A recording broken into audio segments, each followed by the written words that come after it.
Saudara-saudara kasih, kita telah memasuki Minggu Prapaskah yang kelima. Dan melalui bacaan-bacaan yang kita dengarkan, lebih-lebih 3 minggu terakhir ini, yang pertama-tama dimaksudkan sebagai pengajaran sekaligus penegasan kepada calon-calon baptis tentang pokok-pokok tanda-tanda dan simbol iman yang akan dirayakan dalam Paskah. Minggu Prapaskah ketiga, kisah wanita Samaria, akulah air hidup, mengingatkan akan pembaptisan. Minggu Prapaskah keempat yang lalu, akulah cahaya dunia, akulah terang dunia. Simbol Yesus sang terang dunia yang nanti menjadi simbol utama, yaitu lilin Paskah yang dinyalakan. Dan ketika kita masing-masing menyalakan lilin itu, maka jadilah terang dan tidak ada kegelapan lagi. Dan hari ini kisah Yesus dengan keluarga di Betania, Maria, Marta dan Lazarus. Akulah kebangkitan dan hidup. Dan inilah yang kita rayakan, Yesus yang bangkit dalam peristiwa Hari Raya Paskah. Dan masing-masing dari kisah yang ditampilkan itu selalu ada pertanyaan, apakah engkau percaya? Dan respon yang ada di situ, baik orang yang mengalami perjumpaan langsung dengan Yesus maupun juga akhirnya orang banyak, dikatakan, ya aku percaya. Mereka yang mendengarkan dan melihat itu menjadi percaya. Ya, harapannya untuk calon baptis jadi mantap ikut Yesus. Ya, aku percaya. Dan karena itu dibaptis. Bagi yang sudah dibaptis, ini adalah penyegaran dan pembaruan akan pokok-pokok iman kita, supaya kita juga makin setia dan percaya mengikuti Yesus. Inilah maksud gereja mempersiapkan hati kita masing-masing, juga calon-calon baptis, agar pada saatnya malam Paskah yang dibaptis sebagai calon baptis katekumen maupun yang sudah dibaptis dengan pembaruan janji baptis. Dan hari ini kita secara khusus tema tentang kebangkitan. Dan bagaimana kita diajak belajar dari tokoh-tokoh yang ada di situ, dan juga peristiwa ini, bagaimana kita sungguh boleh menjadi sahabat satu sama lain dalam situasi yang sulit. Kita bisa belajar dari tokoh penulis rohani Henry Nouwen, persahabatan dalam kerapuan. Kita juga bisa belajar dari Marta tentang sungguh beriman.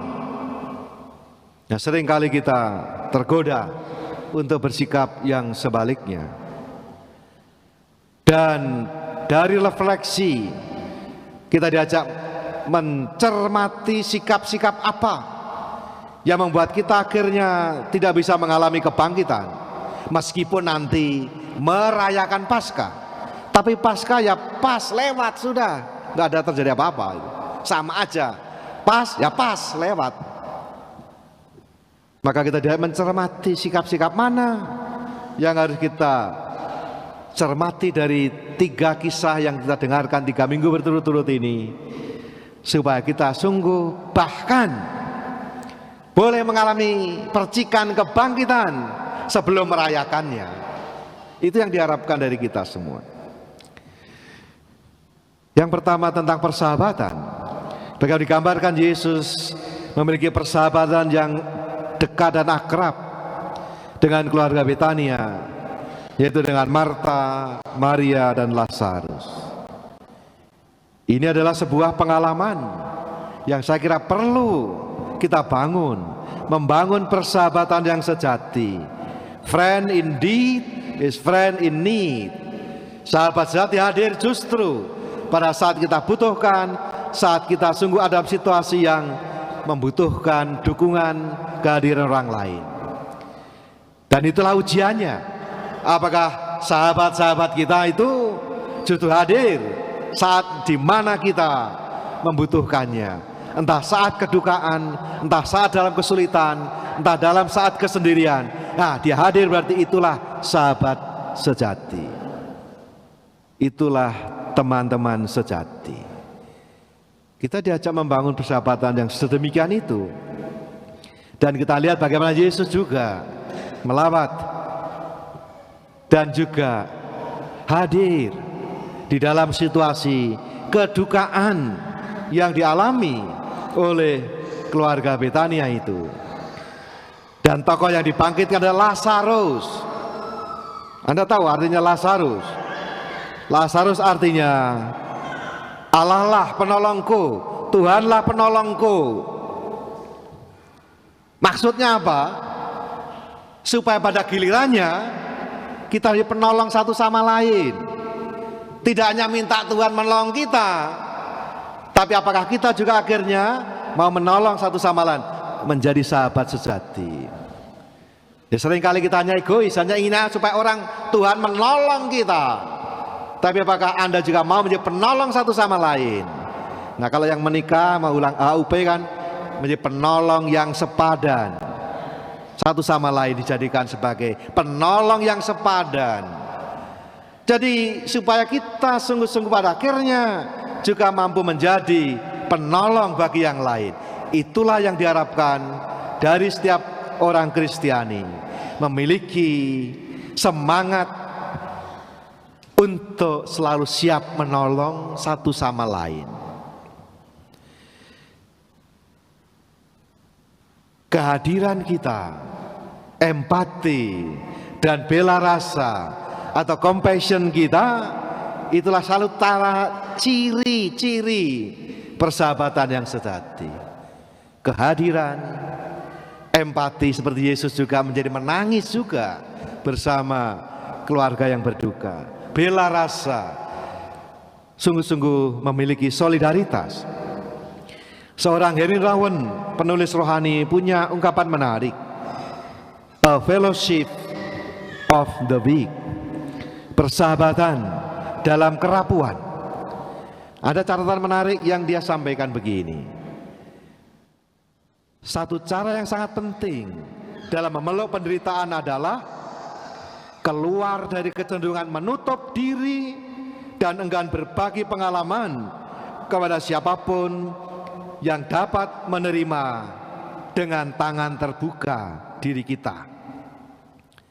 Begitu banyak kepedihan yang tetap tersembunyi, bahkan terhadap teman yang paling dekat sekalipun atau keluarga sekalipun. Begitu banyak penderitaan muncul, bukannya akan timbul situasi yang memang menyakitkan, yang buat berduka, tetapi terutama adalah perasaan terasing, sendirian dalam pusaran penderitaan, kedukaan yang dialami itu sendiri. Yang sering dialami justru orang merasa menghadapi segalanya ini sendirian. Dan itu juga dialami oleh Yesus nanti dalam kisah sengsara. Eli, Eli, lama sabachthani. Tuhanku ya Tuhanku, mengapa engkau meninggalkan aku? Itu yang paling berat. Lebih berat lagi, dalam situasi yang sulit itu merasa sendirian. Maka yang dibutuhkan adalah keterbukaan hati untuk membuka diri dan mau berbagi kedukaan, penderitaan situasi yang kita alami. Sehingga dengan demikian banyak orang yang menderita merasakan kelegaan ketika mereka dapat menceritakan penderitaan mereka, kedukaan mereka dengan orang lain dan menemukan bahwa mereka sungguh didengarkan, dimengerti, dipahami. Ketika kita menemukan bahwa kita tidak sendirian lagi dalam menghadapi pergulatan hidup. Dan ketika Anda semua mulai mengalami sesuatu persahabatan dalam kerapuan, maka sukacita sejati sesungguhnya sudah mulai muncul di situ.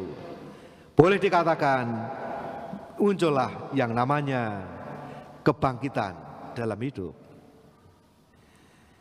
Kita cenderung selalu ingin menyelesaikan sendiri persoalan masalah kita. Padahal sesungguhnya kita ini bukanlah superwoman, superhero, jagoan segala-galanya. Tuhan berikan pada kita semua satu sama lain untuk saling membangun komunitas, saling menolong, saling mengasihi, dan ketika kita menemukan itu, sukacita itu menjadi bukannya untuk orang lain, tapi untuk kita semua.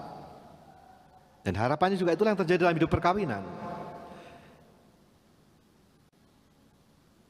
Maka pertanyaannya, apakah kita sungguh boleh dan telah menjadi sahabat bagi yang lain? Apakah kita juga telah menjadi penolong bagi yang lain? Bukan hanya minta Tuhan penolongku, tapi aku juga menjadi penolong bagi yang lain, sahabat bagi yang lain. Kehadiran itu meneguhkan kita semua, dan kita bisa belajar dari yang kedua, pengalaman dari Marta. Apa yang menarik dari Marta? Tuhan, sekiranya Engkau hadir, dia tidak mati. Nah, godaan besar dalam hidup kita adalah ketika menghadapi berbagai macam kesulitan, tantangan, termasuk kedukaan. Kalau saja, seandainya, jadi kita akan dipenuhi dengan berbagai macam pengandian-pengandian kita semua. Bukan menghadapi situasi ini, tapi kita berandai-andai, seandainya saja saya dapat dokter yang paling top di Jakarta, mungkin dia tidak akan mati. Kalau bukan ada obat yang paling hebat di ini, mungkin tidak akan mati. Seandainya saja, seandainya. Nah, Bapak Ibu, ini godaan. Seandainya. Jadi alih-alih menghadapi realitas, kita berandai-andai yang tidak akan pernah terjadi. Tidak memberikan solusi, membuat kita makin frustrasi. Kendati begitu, Marta akhirnya berkata, Tuhan, aku percaya bahwa akan kebangkitan. Dan ketika, apakah engkau percaya? Akhirnya Marta mengatakan, ya Tuhan, aku percaya. Nah, ini yang diharapkan. Ini yang diharapkan. Jadi bukan berandai-andai, Bapak Ibu.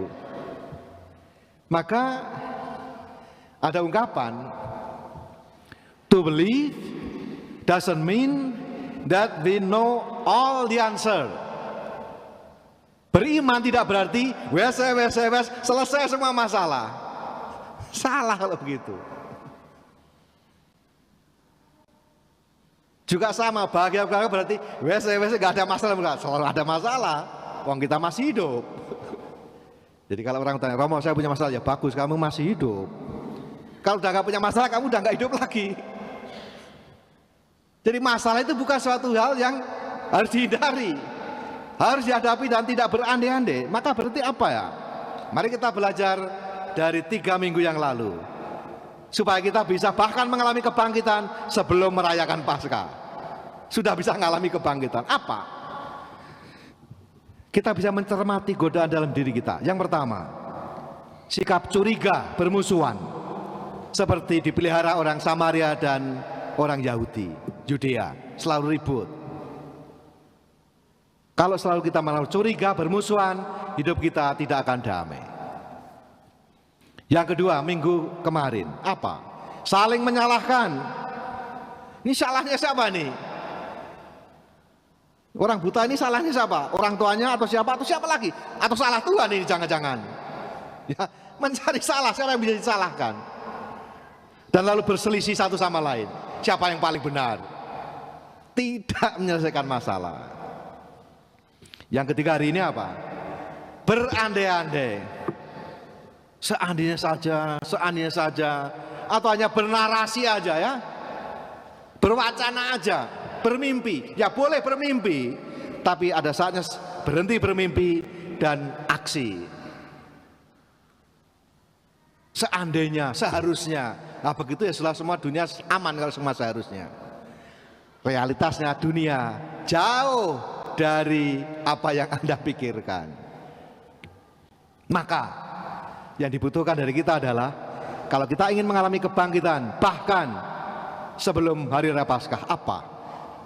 Sebaliknya dari tadi, yaitu sikap bersahabat, sikap berbagi, sikap ramah. Nah ini menarik. Kalau kita sudah mengalami bersahabat, bersaudara semua orang, fratelli tutti, berkata Paus Fransiskus, ya hidup kita sudah mengalami itu. Dan bukan kecurigaan, bukan kebencian, permusuhan. Yang kedua, saatnya bagaimana? Saatnya kita membuka mata, membuka hati, bergerak dan berbuat nyata untuk sesama. Bukan lagi seperti minggu lalu, pengemis, minta terus. Kalau orang minta, semangatnya dalam hidup rohani juga hanya pengemis, ya Anda belum bangkit itu. Belum bangkit Anda. Anda masih egois, mikir diri sendiri aja. Padahal yang diharapkan adalah justru mau berbagi, bergerak, berkorban. Itu baru orang bangkit kalau begitu, sebagai murid Yesus.